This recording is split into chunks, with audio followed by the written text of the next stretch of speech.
All right, welcome back to Business Today. And as you can notice, I've gotten a little bit comfortable. I've gotten me a seat.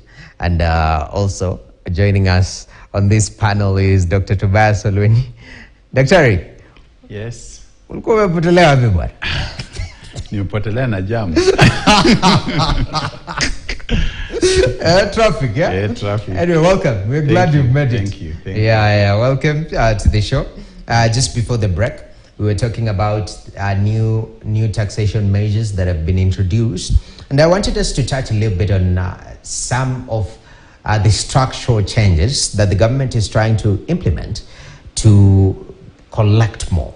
All right? So this issue of compliance with electronic tax invoice management system, it's called eTIMS.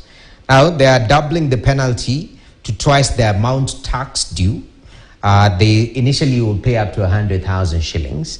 And this issue of going electronic, starting with you, Dr. Olweni, what do you think the government is trying to do with this issue of eTIMS? The issue of eTIMS is to try to reduce any possible leakage of revenue. That's why they are trying to go the eTIMS way, so that all the revenues will be mopped, and there is no ground for any loss of revenue. Okay. And it seems, Ken, as we were talking before the break, it seems it's utilizing every opportunity and every tool to collect as much as possible. This eTIMS situation, it seems to be a critical change when it comes to how Kenyans have done business and remitted taxes. How so? Indeed. I mean, I think as Professor says, it's a way of making sure that revenue collection is at a maximum.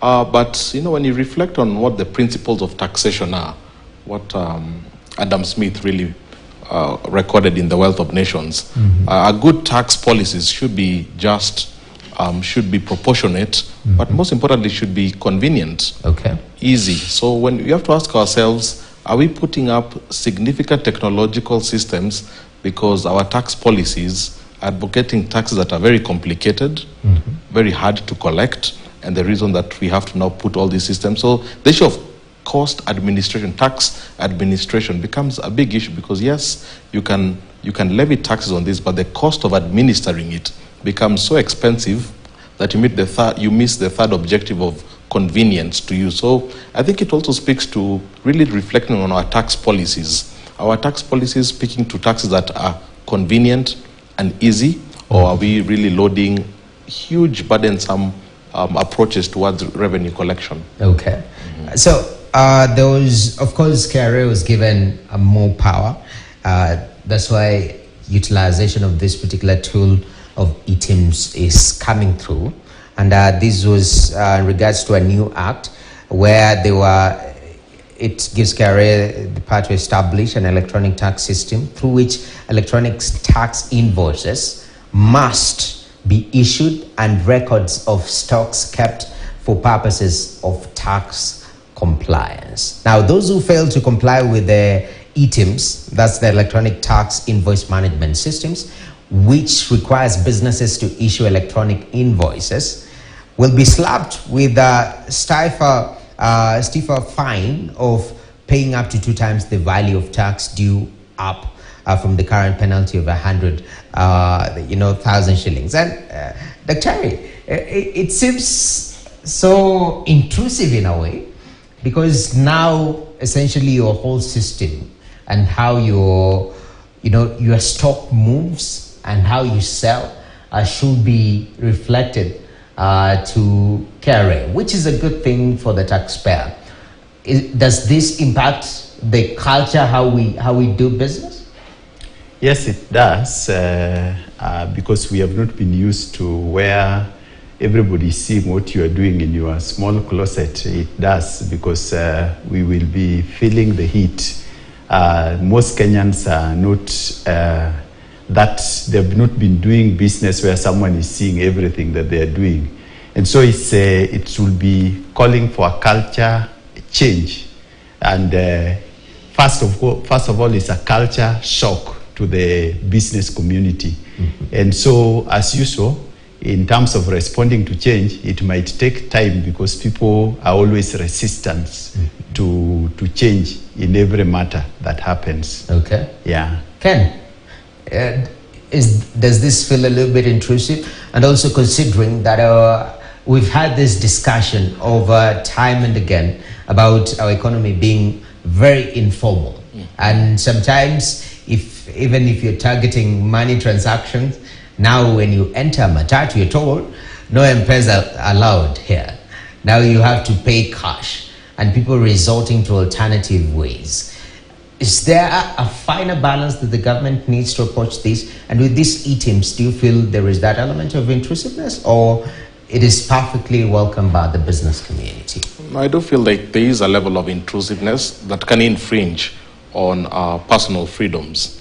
Part of the KRA powers that you've mentioned also include the ability to monitor mobile money, monitor emails, monitor phone calls. So one gets the sense that it's a whole package that, yes, we understand we need to raise revenue, but taken to its logical conclusion can end up really having a big brother state, really, where every activity is monitored. And when you talk about a business environment being free and conducive, part of that means you having the space to be able to do your business and to meet your tax obligations. So it can infringe onto personal freedoms, which can make an environment not as interesting to do business. Okay. Yeah, that's because that is borderline a moral question, to be honest. Why are you hiding? What are you hiding? Yeah. If you are doing business honestly, then if you monitor your stock and you say, as you claim, you pay your taxes, why shouldn't we just confirm, at least so that there is no doubt from both ends? Dr. Ling, is it that an approach that maybe the government is taking? Yes, and of course in most developed nations that is going on. The only thing is that now we are not like them, so we will be catching up with them on this one, and on the other matters we are still behind. But the truth is that if you are doing business, what are you hiding that probably you don't want the government to know? Ken, give up to Caesar what belongs to Caesar, Ken. Well, I don't think it's really hiding. I think sometimes there's some complexities that can be in a business that the government sometimes, like KRA, may not have the capacity to deal with. One of the big hotels in Upper Hill that shut down had issues with KRA, and their argument at that time was that the founders were getting money, the Muslim founders were getting money from soft loans from family and from friends, which is common in the Muslim community, where you get loans from friends and family to be able to start the business. Now, how KRA treats that, KRA might look at this as, are these investors? Are they paying their fair share of taxes? So you might find things that are cultural. Sometimes KRA might come with a lens that sort of treats those people as investors and deducts maybe the dues from them. And it becomes very complicated. So I think it's important to simplify a tax code. When you talk about the ease of doing business, investors want countries where the tax code is very straightforward, very easy to measure, and also very easy to pay. Okay.